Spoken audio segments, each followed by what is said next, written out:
आणि या क्षणाची संपूर्ण महाराष्ट्रासाठी सर्वात मोठी आणि महत्त्वाची बातमी येत आहे। अखेर दादांचा घातपात झाला उघड। अखेर आज आरोपी सापडला।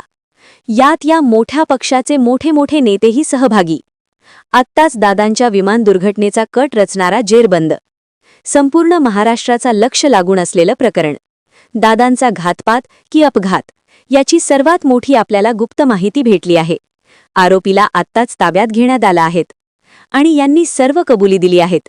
यांनी कोणकोणत्या नेत्यांची नावे घेतली, यामध्ये कोण नेते सहभागी आहेत आणि सर्व प्लॅन कधी करण्यात आलता, कुठे करण्यात आलता, कोणी केलता, याची संपूर्ण माहिती आपण व्हिडिओतून देणार आहेत। त्यामुळे फक्त शेवटपर्यंत व्हिडिओ बघा, कारण की शेवटी रोहित पवार यांनी अशी मुद्दे मांडले आहेत ज्याने तुम्हाला एक काळ सत्य समजणार आहेत। जे इतके दिवस सरकारने तुमच्यापासून लपवलं तिची सर्व गुप्त माहिती आपण व्हिडिओच्या शेवट सांगणार आहेत। त्यामुळे अजिबात अर्धवट व्हिडिओ सोडू नका, फक्त पुढे शेवटपर्यंत बघत राहा।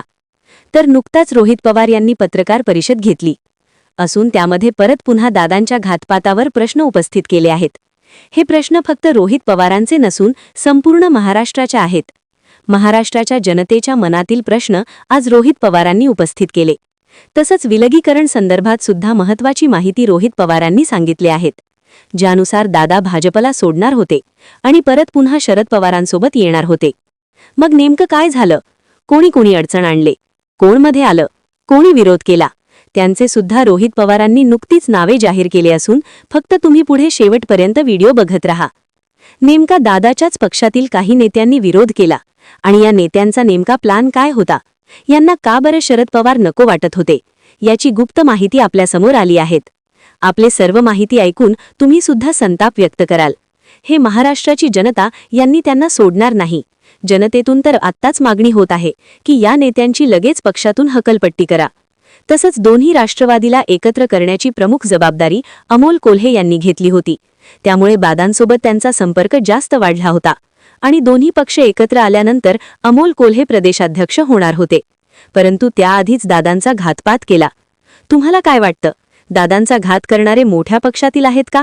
जर वाटत असेल तर लगेच व्हिडिओला लाईक करा आणि दादांसाठी एक कमेंट झालीच पाहिजे। गोष्ट काही लोकांना आवडलेली नाही असं रोहित पवार म्हणाले, किंवा दादाच बाहेर पडतील हे एका गटाला आवडलेलं नसावं असंही रोहित पवार यांनी म्हटलेलं आहे।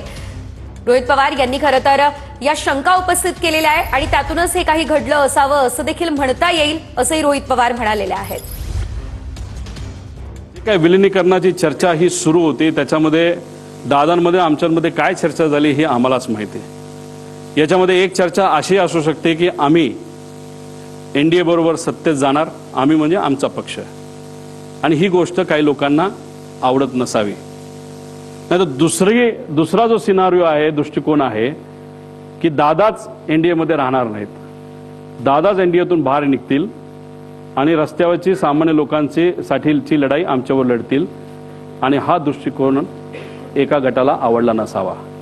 त्यामुळे ह्याच्यामध्ये जर राजकारण असेल आणि ह्याला जर घातपात असं आपल्याला म्हणावं लागेल आणि राजकारण आणायचं असेल तर या दोन दृष्टिकोनापैकी एक दृष्टिकोन कुठला तरी असावा आणि त्या दृष्टिकोनाला पाठिंबा देणारा एक जो गट आहे तो याच्या मागे असू शकतो असंही आपल्याला त्या ठिकाणी म्हणता येईल।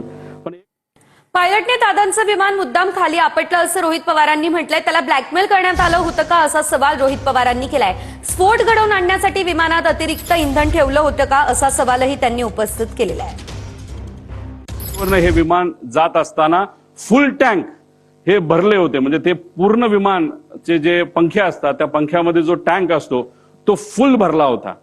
अरे फुल कशाला भरायचं? तुम्ही इथून उडत असताना तुम्ही जर उद्या जाऊन लगेचच बारामतीला जाऊन हैदराबादला तुम्ही गेला असता तर हैदराबादला जाऊन तुम्ही तिथं फ्यूल भरू शकला असता। काही लोक म्हणतील अरे बाबा महाराष्ट्राचं स्वस्त आहे, तसं सुरतचं जास्त स्वस्त आहे, पण मग आता 3-3.5 हजार लिटर जर त्याच्यामध्ये फ्यूल बसत असेल तर त्याला 10 रुपयाचा फरक काढला तर 30-35 हजाराचा फरक पडतो, मोठा फरक होत नाही। त्यामुळे एवढं फ्यूल पंखात पण आणि आत पण असं आमचं मत आहे की हे एवढं घेऊन बारामतीच्या दिशेने जाण्याचं कारण काय?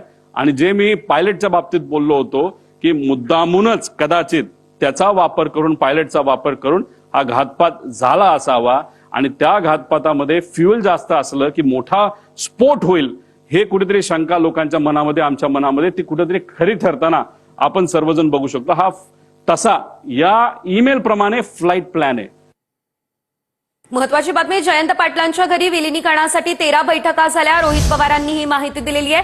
विलिनीकरणानंतर खासदार अमोल कोल्हे प्रदेशाध्यक्ष झाले असते असं रोहित पवार म्हणाले आहेत. डॉक्टर अमोल कोल्हेंनी सुद्धा या बाबतीत काही स्पष्टीकरण दिलंय, कारण डॉक्टर अमोल कोल्हेच या संयुक्तित राष्ट्रवादीचे प्रदेशाध्यक्ष या महाराष्ट्राचे झाले असते. दादांची इच्छा होती आणि मग ते फार प्रामुख्याने पुढाकार त्या ठिकाणी घेत होते दादांच्या इच्छेप्रमाणे, आणि दादा त्यांच्यावर लक्ष ठेवून होते आणि त्यांना पार्टी ही वाढवायची होती. त्यामुळे अमोल कोल्हेंनी सुद्धा या बाबतीत स्पष्टीकरण दिलंय, ताईंनी दिलंय, शशिकांत शिंदे साहेबांनी दिलंय. ज्यांच्या घरी या बैठका व्हायच्या 13 बैठका झालेल्या आहेत. सीसीटीव्ही कॅमेरा कुठून घ्यायचा हे तुम्हाला त्या ठिकाणी माहिती आहे. तुम्ही ट्रॅफिकचा घ्या, नाहीतर मंत्री लोढा साहेबांच्या घराच्या समोरचा घ्या. तिथं दादा तुम्हाला 13 वेळा वेगवेगळ्या गाडीमध्ये, पण घर एक जयंत पाटील साहेबांचंच, आणि जयंत पाटील साहेबांनी सुद्धा यात स्पष्टीकरण दिलेलं आहे. विलिनीकरणाचा एक विषय मी इथं मांडतो.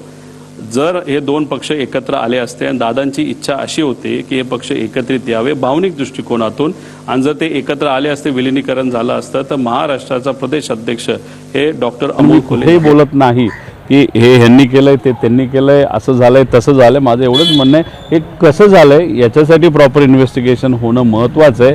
आणि त्यासाठी तो दिवस, तो क्षण न बघता गेले काही दिवस, काही महिने पार त्या मेन पायलटपासून त्या कंपनीपर्यंत, DGCA पासून फार जवळच्या काही लोकांपर्यंत ह्या सगळ्या गोष्टींची थोडीशी इन्व्हेस्टिगेशन प्रॉपरली झाली पाहिजे, डिटेलमध्ये झाली पाहिजे. आणि प्रेस कॉन्फरन्स घेण्याचं कारण एवढंच आहे की उद्या जाऊन आम्हाला हे पण बघायचं आहे की इन्व्हेस्टिगेशन कुठल्या दिशेला जात आहे. कारण इन्व्हेस्टिगेशनमध्ये उद्या जाऊन अरे ब्लॅक बॉक्समध्ये काहीच आम्हाला मिळालं नाही, तो बिघडला होता, तर व्हॉइस रेकॉर्डिंग बंद पडलं होतं, हे झालं होतं, ते झालं, असे फालतू कारणं आम्ही तर आणि लोक सुद्धा त्या ठिकाणी महाराष्ट्राची ऐकणार नाहीत.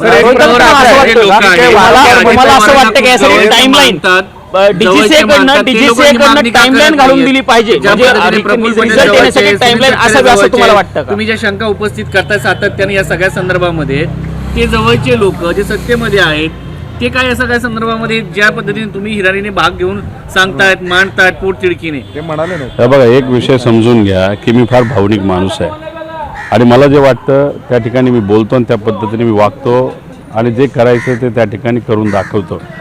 ते फार अनुभवी लोक आहेत. राजकारणामध्ये एवढे वर्ष राहिल्यानंतर कदाचित राजकारण आणि राजकीय घडामोडीवर त्यांचं पहिलं तिथं लक्ष जात असावं. आणि आज जर बघितलं तर राजकारणाला त्यांच्याकडनं बऱ्यापैकी लक्ष जास्त प्रमाणात दिलं जातं आणि राजकारणात ते थोडे बिझी असल्यामुळे पार्टीच्या हितासाठी असावं. त्यामुळे कदाचित त्यांचं या प्रमुख म्हणजे अजितदादांचा ॲक्सिडेंट झाला का केला गेला या विषयाकडे कदाचित त्यांचं लक्ष जात नसावं. त्यांचं